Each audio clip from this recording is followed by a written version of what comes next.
Welcome to the Truth to You Daily Podcast, a podcast designed for teenagers who want to learn more about God's Word and how it impacts our daily lives.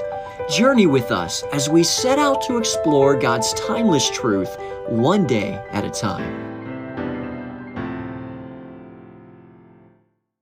Hello, welcome back to the podcast. It is Friday, and what a day it is. Today is our high school graduation. Everybody's excited around here, especially the seniors. They seem to be even more happy on this day, the last day of their high school experience. And we're excited for them, of course. We'll be praying for them as they take this next step. But hey, let's go ahead and get right into the content of our podcast, which starts with our memory verse. Matthew chapter 12 and verse 50. It's a special verse, and it says this, "For whosoever shall do the will of my Father which is in heaven, the same is my brother and sister and mother."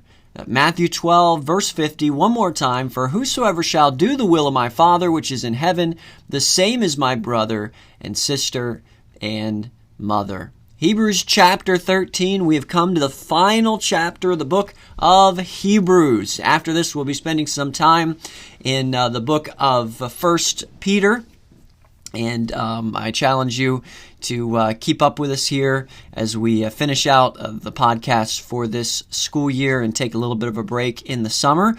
But we do have about 5 days left of our devotionals, and I hope that you'll see it through with us. Hebrews chapter 13, let me go ahead and read this verse.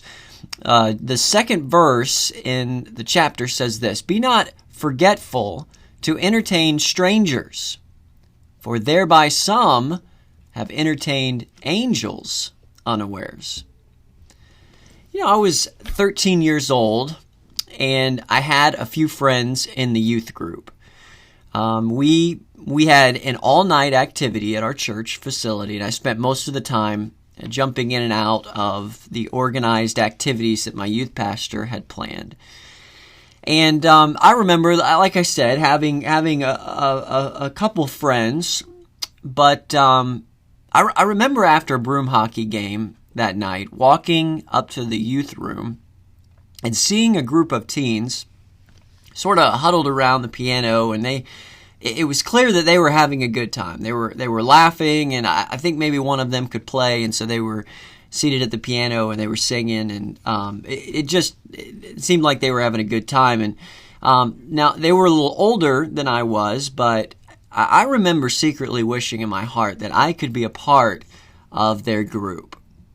I just remember that. It's so vivid in my mind. I remember standing, just kind of walking through the youth room, just walking around and, just looking over there and seeing what a great time they were having and thinking, man, that would be so cool, to maybe get to know them, to be a part of that group and spend some time with them.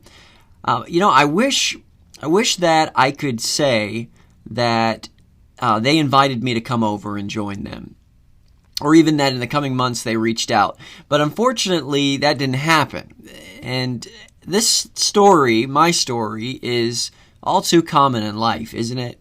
I mean, how many times have you been somewhere, you've been the stranger, as the writer of Hebrews says here. We see some people having a good time, and we think to ourselves, boy, I wish that I could be a part of that group, or I had friends like that, or we had that type of interaction, and we all have those thoughts. The writer of Hebrews here, though, reminds us that we ought not exclude others, but treat them in a way that would be accordance with this verse. Entertain. They say, entertain, the writer says here, strangers unaware. In other words, treat people like a welcome guest when you come to church. And, my heart's desire for our youth group specifically is that people would not come into our youth group and say, well, it's just, that group is just too close-knit. You can't really get to know people there. Or say, well, there's all these cliques and you really, people have their 3 friends and they don't want any more. And that'd be a horrible thing to say. And certainly the motivation that the writer of Hebrews uses here is that, hey, there are times that the Lord inserts angelic beings into our lives, and we are not aware of that, the fact that they are angels, and yet that's something that could be the case. And so, boy, what a terrible thing for the Lord to maybe send some angelic being our way that we have interaction with, and boy, we give them the cold shoulder. Well, I wouldn't like to hear that report as the angel goes back to the Lord.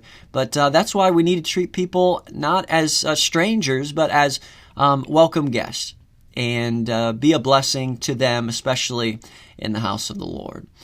All right, that's all for today. Before we go, we do want to recognize our teenager of the day, and that is Linnea. We're praying for her. And then make sure that you're back here with us on Monday as we have a few more devotionals to talk about before we end our year. Hey, I hope you have a great weekend. Take care.